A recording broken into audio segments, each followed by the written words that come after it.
बताई कौनो पैया लगाई कितना ले तुहसे बताई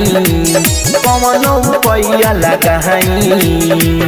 जो बना के देला त झूठियाई सैया ढोड़ी कटले बाबिलाई जो बना के देला त झूठियाई सैया ढोड़ी चटले बाबिलाई।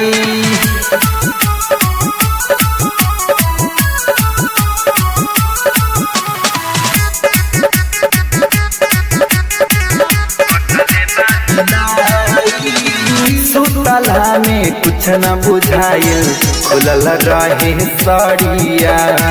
भोरे उठनी तब हम देखनी बैठ रहे गोरखरिया सुनाना सुतला में कुछ न बुझाइल खुलल रहे सड़िया भोरे उठनी तब हम देखनी बैठ रहे गोरखरिया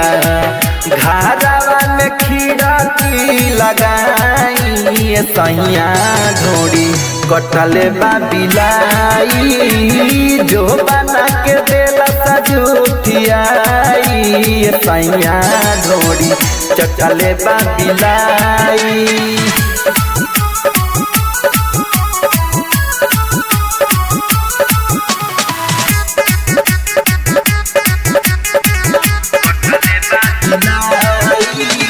चारू ओरी उगल बाटे दाता के निशान हो हुनल कुहरा सैया बेदिए पर ध्यान हो चारू ओरी उगल बाटे दाता के निशान हो मीठू बसंत मनु दे दिए पर ध्यान हो यहाँ तो बिट्टू लाल करी उपाई सैया ढोड़ी कटले बाबिलाई